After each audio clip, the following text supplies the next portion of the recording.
قال إنما أشكو بثي وحزني إلى الله وأعلم من الله ما لا تعلمون يا بني اذهبوا فتحسسوا من يوسف وأخيه ولا تيأسوا من روح الله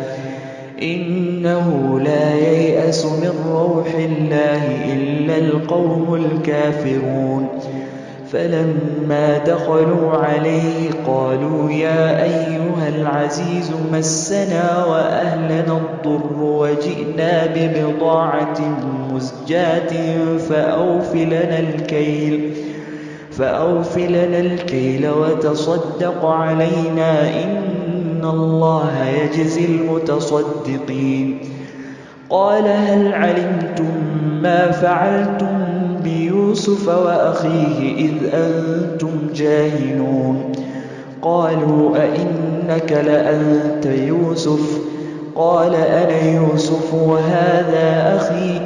قد من الله علينا إنه من يتق ويصبر فإن الله لا يضيع أجر المحسنين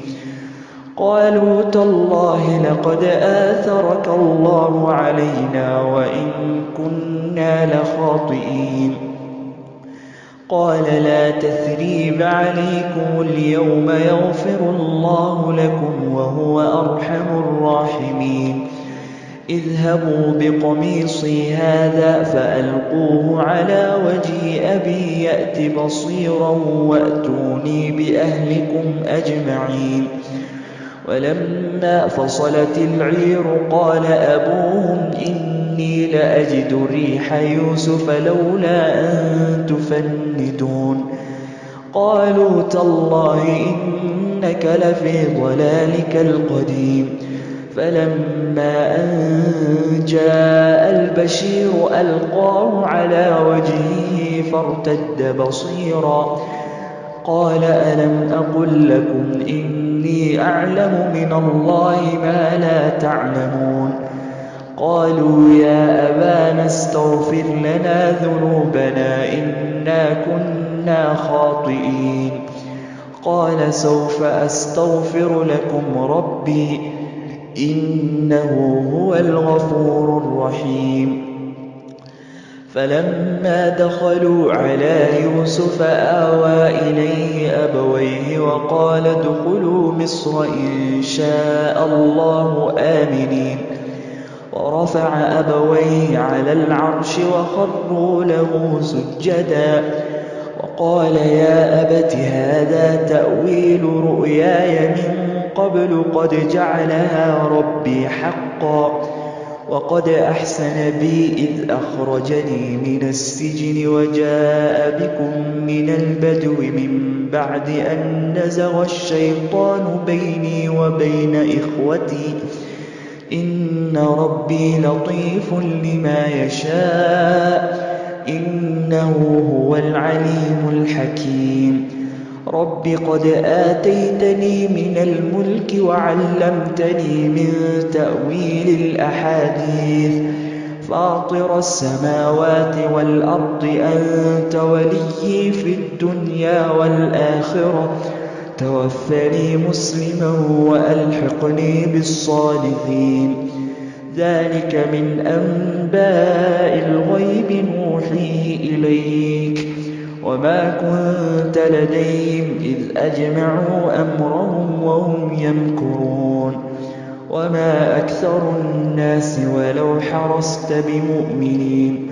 وما تسألهم عليه من أجر إن هو إلا ذكر للعالمين وكأي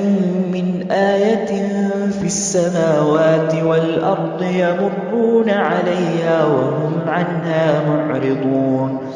وما يؤمن أكثرهم بالله إلا وهم مشركون أفأمنوا أن تأتيهم غاشية من عذاب الله أو تأتيهم الساعة بغتة وهم لا يشعرون قل هذه سبيلي أدعو إلى الله على بصيرة أنا ومن اتبعني وسبحان الله وما أنا من المشركين. وما أرسلنا من قبلك إلا رجالا نوحي إليهم من أهل القرى أفلم يسيروا في الأرض فينظروا كيف كان عاقبة الذين من قبلهم ولدار الآخرة خير للذين اتقوا أفلا تعقلون.